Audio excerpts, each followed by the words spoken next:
Hello दोस्तों, welcome back. हमारे साथ आज रणवीर गंगवा जी का पुत्र श्री संजीव गंगवा जी है, जो अपने शायद स्वभाव के कारण बड़े प्रसिद्ध है। तो उनसे सबसे पहले भैया नमस्कार आपको। नमस्कार जी, आपको भी बहुत बहुत धन्यवाद। तो संजीव भैया, सबसे पहले आपको हार्दिक शुभकामनाएं। आप हमारे गांव में पहुंचे हैं सबसे। तो आज आप हमें बताइए, जो आज तिरंगा यात्रा आज गांव में निकाली है, इसका आज क्या संदेश है और ये किस लिए निकाली है?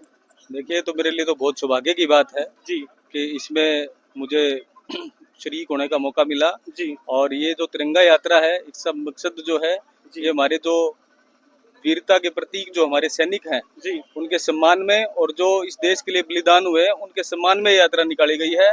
और साथ ही साथ युवा जो बच्चे हैं, आने वाली पीढ़ी है, उनको भी इसमें उसने बढ़ चढ़ कर भाग लिया है, ताकि उनके अंदर भी जो देशभक्ति की जो भावना है वो और ज्यादा जागृत हो सके। जी। यही इस यात्रा का मकसद है।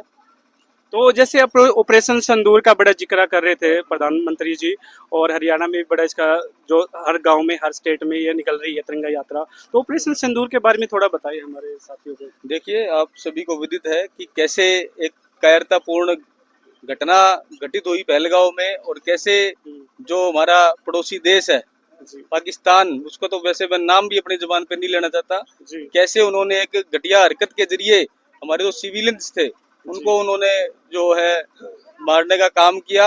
और फिर उसका बदला लेने के लिए हमारी सेना ने जो उनके घर के अंदर घुस करके जो उनके ठिकाने थे उन पर हमला करके उनको नेस्तनाबूद करने का काम किया, उनको मौत के घाट उतारने का काम किया। और सबसे बड़ी बात ये रही कि हमारी सेना ने कोई ऐसा कायरतापूर्ण काम नहीं किया जैसे पाकिस्तान वालों ने किया था। हमने सिर्फ जो आतंकवादी उनके जो वो थे पॉइंट्स, उनके ऊपर हमला किया, कोई भी सिविलियंस या उस पर अटैक नहीं किया। और आपको तो पता है, पाकिस्तान वाले तो चाहते थे कि ऐसी कोई घटना हो जिससे भारत की सेना की बदनामी हो पूरी दुनिया के अंदर। उन्होंने तो अपनी एयरप्लेन्स और उसको भी बंद नहीं किया ताकि हमारे जो सेना है उनको अटैक करे, बट हमारी सेना ने ऐसा कोई काम नहीं किया। और जो आतंकवादी जो ठिकाने थे, सिर्फ उनको टारगेट करने का काम किया। और ये दिखा दिया हमारी सेना ने कि भाई, अगर पहले हम छेड़ेंगे नहीं, लेकिन कोई छेड़ेगा तो छोड़ेंगे नहीं। और देखिए, अभी हरियाणा में कुछ जगह पर कुछ संदिग्ध व्यक्ति वगैरह, कुछ महिलाएं, कुछ मेवात के अंदर भी कई जगह ऐसे संदिग्ध व्यक्ति पकड़े गए सरकार के, पुलिस के द्वारा। तो जो ऐसे व्यक्ति है जो भारत में रहकर विदेश के लिए, जो पाकिस्तान के लिए ये जासूसी करते थे, उनके लिए क्या मतलब बताएंगे आप? देखिए, कई बारी गलत ट्रैक पे बच्चे हमारे चले जाते हैं। अब किस लालच में, किस उसमें के, उस पर मैं नहीं जाना चाहूंगा। अभी उसकी जांच चल रही है, वो जांच का विषय है, सब कुछ उसके सामने आ जाएगा। और जो गलत होगा उसको सजा मिलेगी, इसमें तो कोई कहने की जरूरत ही नहीं है।